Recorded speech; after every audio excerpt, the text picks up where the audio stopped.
ఒక అందమైన కూరగాయల తోట ఉండేది. ఆ తోటలో వివిధ రకాల కూరగాయలు పెరిగేవి. అందులో టమోటా, క్యారట్, వంకాయ, బంగాళాదుంప ముఖ్యమైనవి. ఇవన్నీ స్నేహితులుగా కలిసి మెలిసి ఉండేవి. అందరికంటే టమోటా చాలా అందంగా ఉండేది. అది ఎర్రగా మెరిసిపోతూ ఆకర్షణీయంగా కనిపించేది. అదే గర్వానికి కారణమైంది. నన్ను చూడండి, నేనెంత అందంగా ఉన్నానో.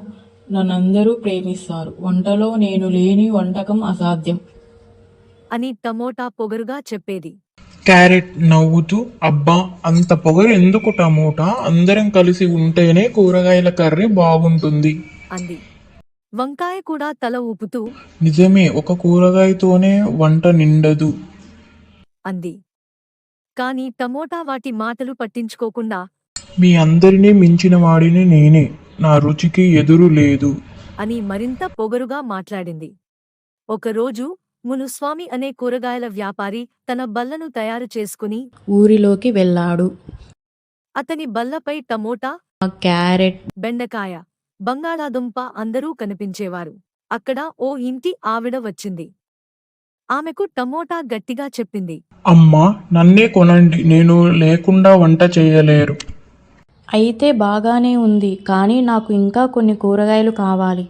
అంటూ బెండకాయ, వంకాయ, బంగాళాదుంప కూడా తీసుకుంది. అలానే ఇంకొక వాడు వచ్చాడు.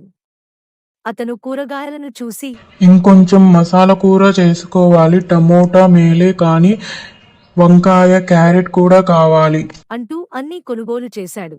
ఈ సంఘటన చూస్తూ ఉన్న టమోటా మొదట అవాక్కయింది. అంటే నా ఒక్కడినే నమ్మి ఎవరు కొనడం లేదు. అనుకుంది. ఒకరోజు పెద్ద ఫంక్షన్ కోసం వంటలు చేయడానికి ఒక పెద్ద చెఫ్ మార్కెట్కి వచ్చాడు. నాకు ఒక రుచికరమైన భోజనం చేయాలి. అందరూ రుచిగా తినాలి. ఏ ఏ కూరగాయలు అవసరమో చెప్పండి అని అడిగాడు. అప్పుడు టమోటా గర్వంగా ముందుకు వచ్చి షెఫ్ గారు, నన్ను మాత్రమే తీసుకెళ్ళండి.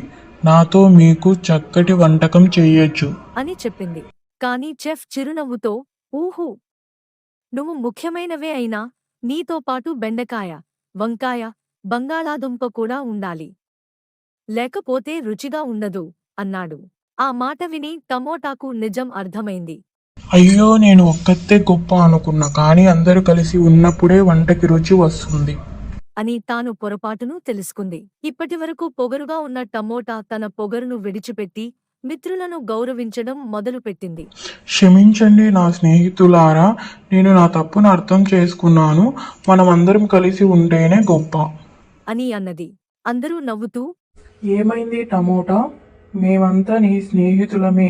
ఇప్పుడు నువ్వు మారినందుకు మేమందరం సంతోషిస్తున్నాం. అని చెప్పారు.